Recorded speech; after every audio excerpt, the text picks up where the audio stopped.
What is up guys, Andy Forrest, the Demon Runner here. Welcome back to another video, and today I'm giving you guys my first impressions of the ON Cloudboom Echo 3.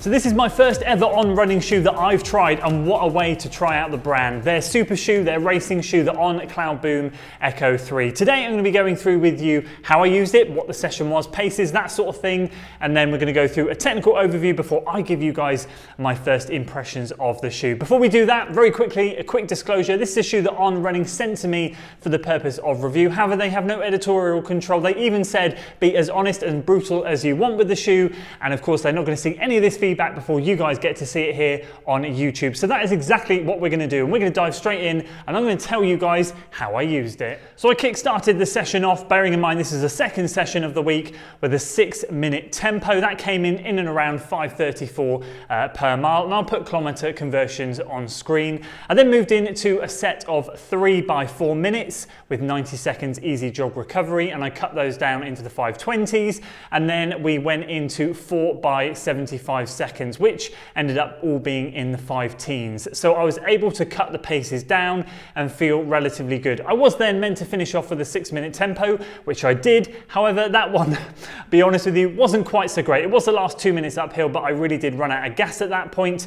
And that just shows for me, in terms of a workout perspective and where I'm at with my fitness, endurance is slightly lacking. But overall, it was a really, really solid session, and this thing did great. And let's get straight into the tech with this shoe. I went true to size, which is a UK size 13, and it fitted perfectly. Sizing was absolutely spot on. We're talking about a 10mm heel to toe drop, 37mm of stack height in the heel, 27 in the forefoot, and in my UK size 13 it came in at 283 grams or 10 ounces. And we'll start at the back of the shoe here, talk about the heel counter, ankle collar, tongue, lacing, upper, midsole, and then outsole.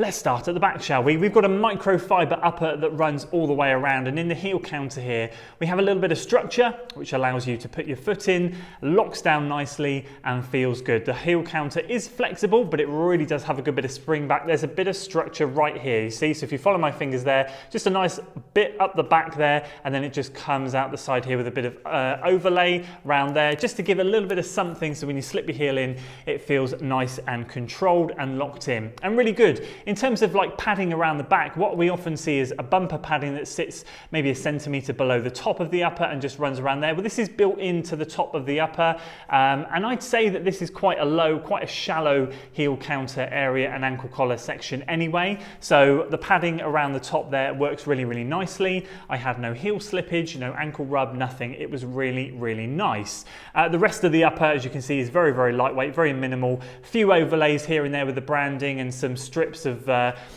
material in those higher wearing and tension areas, but otherwise very nice and very lightweight. In terms of the tongue, it's a lightweight tongue with a bit of padding that runs down the top of the shoe there, but as you can see here at the top there, it's very thin, and then about a centimetre down, just down here, we've got some cushioning on the top of the tongue, so that, as always, when you cinch the laces, it makes the top of your foot feel fine. It doesn't cut in, doesn't dig, and it feels really, really good.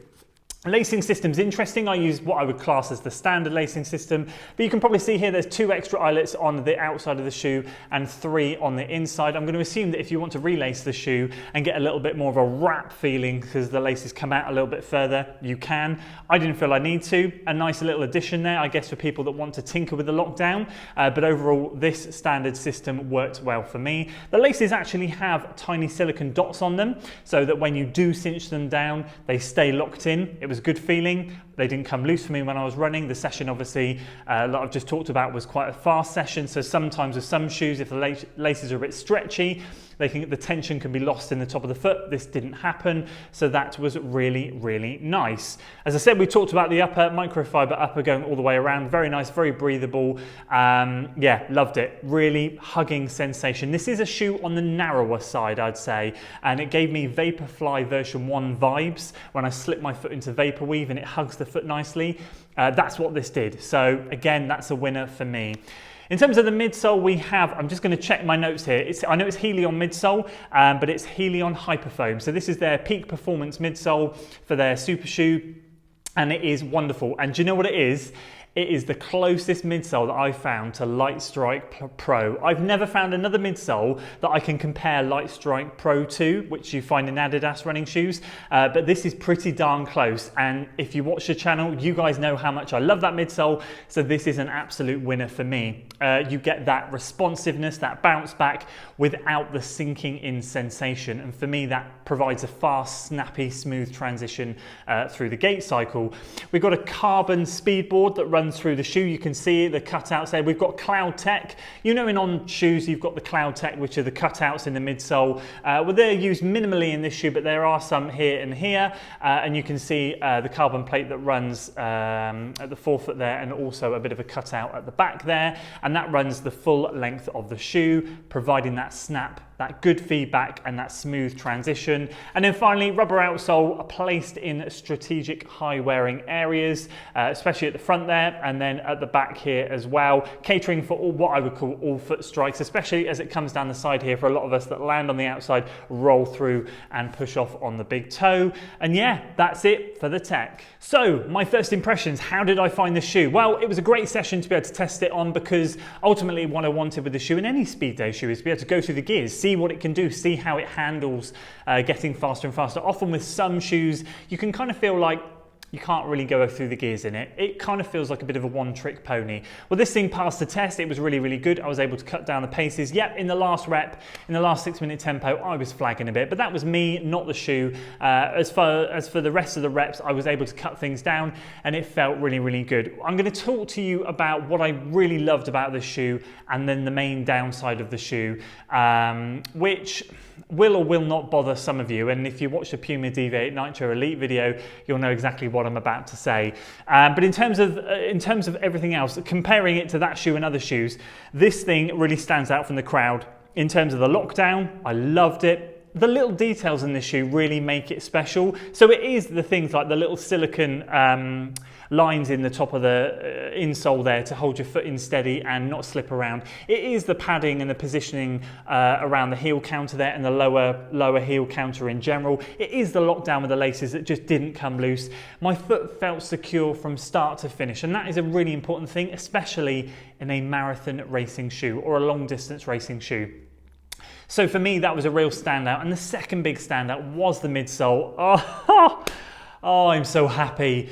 It is very much like Lightstrike Pro. I love that midsole. I just talked about it. I really, really enjoy it. I love the fact that you get that land and that bounce and propulsiveness that shoots you down the road, but you don't get that sinking sensation. I mean, I love the Vaporflies, don't get me wrong, and I race in them, and I still think the version 1, for me, it's the shoe that I gravitate towards. But what Vaporflies do is you do have that sink and bounce sensation, and what I love in the Adidas Pro 3 is that you don't get that sinking sensation. But I did race in that shoe once, and it was too heavy. That shoe in my size comes in at, I think it was just over 300 grams, which Vaporfly at 260 grams, when you're racing fast, those grams make a difference. And I just felt like the Adidas Pro 3 was just too bottom heavy for me. As much as I love the midsole, great for workouts and stuff, which is why I love the Takumi Sen 9, because it's that but in a lighter weight package. So now I have a racing shoe with that midsole in it that's 20 odd grams lighter than the Adidas Pro 3. We're suddenly talking about a bit of a winner here. So that makes me extremely happy. So we've got two great things going on here. We've got the upper in general, the midsole, the propulsion, everything about it is great. The one downside, I will actually just mention, and I think I watched Kofuzi's video on this, and he mentioned it, and I think it's a great thing to point out. lifespan, 4 marathons and infinite memories, which I think is a really important thing to put on here. Now for me, if I think about that logically, a lot of people might go 4 marathons, that's not a lot. I understand that. When I'm using my racing shoes, I pretty much use them up to in and around 100 to 150 miles in racing environments, and then I migrate them to training. Well, a marathon is 26.2 miles, so that's basically 108 miles roughly, which kind of aligns with everything else that I'm doing, so I'm quite happy with that. For you guys out there, that might make a difference in terms of whether you want to purchase it or not. It is £260, so it is on the expensive end of the spectrum, but I just want to throw that out there for you. For me, it makes no odds because it's in and around where I would normally put my other racing shoes and normally retire them into training.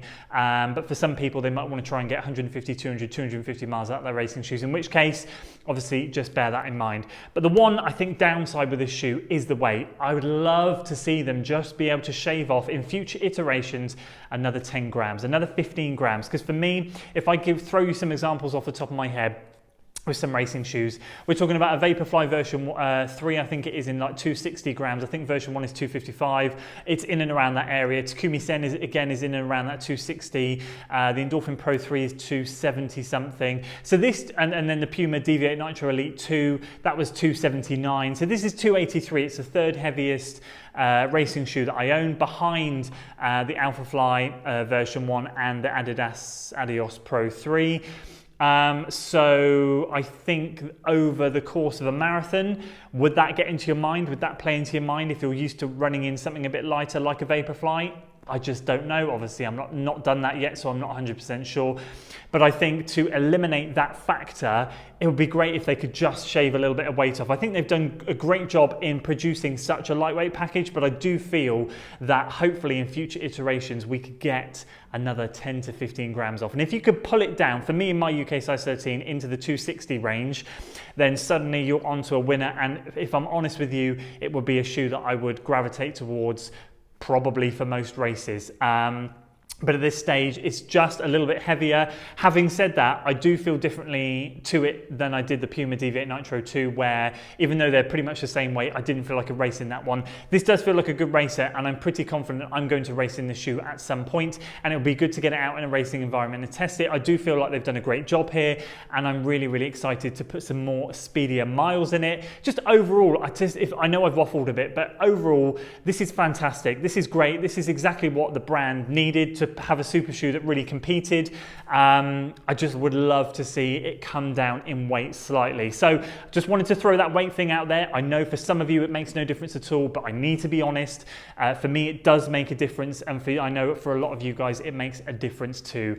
But overall, this is a bloody brilliant shoe. I don't want to swear, but this is really, really good. And I'm really happy and I'm really impressed. So delighted to get this one in the books, delighted to get more miles in it over the coming weeks. And I will be picking a race that I can use this one in and see how I get on with it. So that's it from me today, guys. The ON Cloudboom Echo 3 first impressions. More testing to come. And of course, I have indeed just set up the FOD Runner Extra channel, where I will be posting more behind the scenes, more extra content that doesn't quite make it onto the main channel. And I'm sure you'll see a little bit more footage of this thing on there over the coming weeks too. So that's it from me today, guys. Those are my thoughts. Love to hear what your thoughts are. Have you picked this one up yet? Or are you thinking about picking it up? Do you like the sound of what I've said, or is it one that you'll be passing on? Let me know in the comments below. It'd be great to hear from you down there. That's it from me today, guys. I hope you enjoyed it. If you did, please do consider giving it a like, share it with your friends, and of course, consider subscribing to the channel for weekly running content. I'll see you in the next one. Until then.